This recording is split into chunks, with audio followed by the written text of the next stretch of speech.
Aerostats are gaining popularity on the front lines. Ukrainian military use them mostly to enhance drone signal, but those things are capable of performing many other functions, such as reconnaissance, delivery, and even bombing. Such devices can stay in the air for several days. The cost of such balloon is $6,500. Two people are needed to launch it into the air. On the front line, they can be launched 2 kilometers away from the actual front line. It has two notable minuses. Its course hardly depends on wind direction. It is easily to be done as it is made from lightweight materials. These aerostats are manufactured at the Aerobalovna enterprise in Kyiv. It is worth noting that Russians also use aerostats. Here is an example of one called Perisvet. Hey, my name is Alex, and this is a quick update on the Russian-Ukrainian war from the perspective of someone living within it. As it known, in peacetime, generals prepare their armies for past wars, and each new war brings its own new developments and inventions. In this war, robotic systems, drones have become such inventions. For instance, this is how easily the immobilized Russian T-80 tank on the Avdiivka direction is destroyed by the 47th Brigade with a kamikaze drone. The cost of such drone is $300 to $1,000, roughly speaking, while the cost of the tank is about $1 million. Ground drones are actively being developed too. Both sides are trying to find solutions for delivering ammunition and equipment, evacuating the wounded, and conducting combat operations with minimal risk. For instance, the enemy's use of robotic platforms with grenade launcher AGS-17 has been observed. However, they were destroyed by the drone drops on the Bakhmut direction. Nevertheless, for maneuvering in impossible terrain, nothing more effective than a living creature has been invented yet. Therefore, such ground complexes with machine guns or grenade launchers prove to be not as effective in practice. Also, observing the enemy is important. Thus, Russians attempting to install observation stationary devices on any high point they deem to be useful. Ukrainians, in turn, actively destroy them. For instance, another Murom P lost its ability to see due to the action of the border guards from the Steel Border Brigade on the Kharkiv direction. In addition to stationary observation, Russian UAVs constantly fly into our rear areas, with little resistance in some areas. Here is the situation in the airspace on the Belogorivka direction over a period of approximately 20 minutes. Numerous enemy UAVs continuously fly into our rear areas and conduct reconnaissance. Drones like Orlan, Zala, Supercam alternate, one group replaces another constantly, making it sometimes difficult for our guys to even leave their positions. They fly completely with impunity, with electronic warfare asset in short supply for countering them, and those that are available don't always cope. It is obvious that this problem needs to be promptly addressed by providing units with the quality EW equipment. Also, Russian mass media report that within several Russian combined arms armies, mobile groups will be created to combat Ukrainian drones.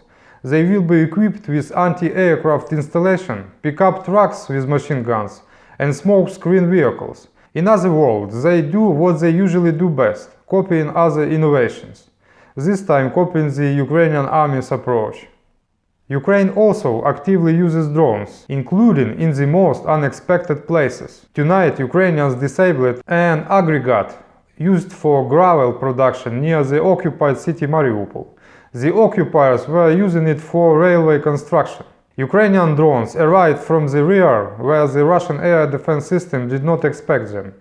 Also important is the work to combat drones and other airborne assets. For instance, the American anti-aircraft missile systems AN/TWQ-1 Avenger, which is deployed in the arsenal of the 1129th Anti-Aircraft Missile Regiment of the United Forces of Ukraine, is carrying out its work. It is designed to engage aerial targets on head-on and pursuit courses at altitude of 0.5 to 3.8 kilometers and distance of 0.5 to 5.5 kilometers. A significant factor in this war remains guided aviation bombs. Ukraine currently lacks effective means to counter Russian bombings with this munition while awaiting F-16 aircraft. Guided aviation bombs also played a significant role in the capture of Avdiivka by the Russians. So the Russians destroy a bridge over the reservoir in the relatively rear area of Kurakhove, 15 kilometers from the line of contact in Donetsk direction using guided aviation bombs. It's evident that this is a strike against the logistics of the Ukrainian army. Seeing their effectiveness, although I really doubt it will remain the same after we acquire the F-16s, the Russians are trying in every way to develop this direction.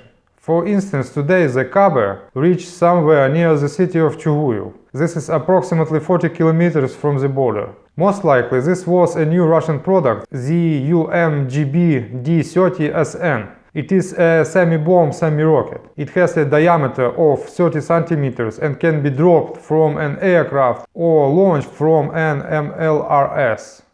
Well, missile technologies are indispensable. Both sides actively utilize them. The Russians are also striving to modernize their arsenal actively. During last night, Russian missiles strike a X-101 cruise missile with a dual warhead was shot down by the defense forces. The modified version received an additional warhead module, and the overall equipment weight increased from 450 kg to approximately 800 kg. Frequent cases of failure of all this Russian junk. For instance, in Sumy direction, police explosive experts rendered safe an aviation missile X-59 that failed to detonate. Ukraine also uses missiles, albeit on a much smaller scale than Russia. For instance, British intelligence released satellite images of the aftermath of Ukrainian Air Force strike on Crimea on March 24th. One of the targets was the communication hub on the Black Sea Fleet in Sevastopol. Analysis of the images showed that one building suffered structural damage, including a partially collapsed roof, and two other buildings were damaged by the explosion.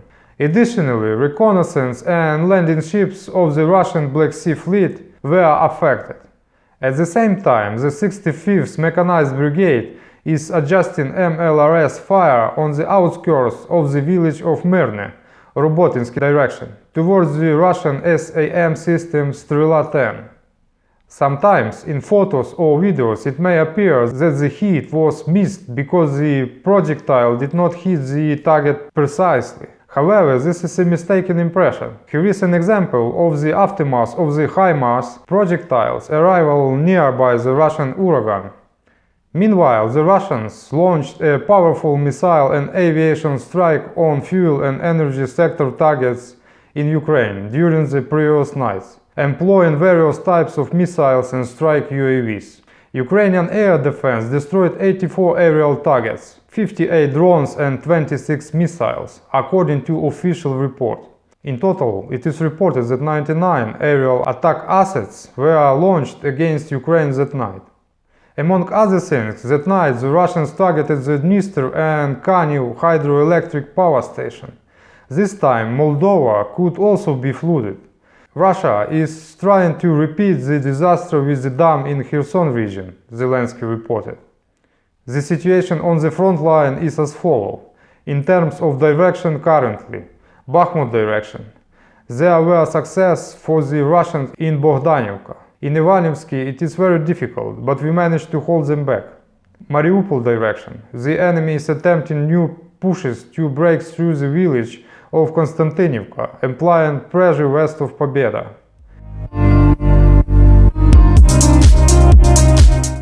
Avdiivka direction. There is slight progress for the Russians in Berdychi. Limansky direction. The entire foothold on the eastern bank of the Zherebets River. The situation is very complex. Staromykhailivka direction. The enemy was pushed back from Urozhaine yesterday advance, and now there is ongoing attempts by the Russian army to regain lost positions. Yesterday's documented equipment losses from both sides. Russian armed forces 45 units, Ukrainian armed forces 8 units. So it is approximately 1 Ukrainian unit to 5.5 Russians. Once again, over 50% of losses are attributed to FPV drones, so their mass production partially addresses the ammunition shortage problem in Ukrainian army. And to conclude, here are a few episodes from the life of the superpower. Russians are dissatisfied with the treatment of soldiers in the Russian army. A screenshot of one of many similar posts. The worst military unit, 16544. In this unit, the wounded are treated like trash. They are discarded, and after being wounded, the guys are sent to Robotiny for disposal. Only a few are lucky enough to survive. In the Moscow region, children got stuck in the marsh right in the center of the city, in the middle of the central square. They ended up there while riding their bikes. They had to be rescued by a rescuer. And that wraps up today's video. If you found this information helpful or somehow insightful, please don't forget to like, share and subscribe. And I hope to see you in the next video. Bye bye.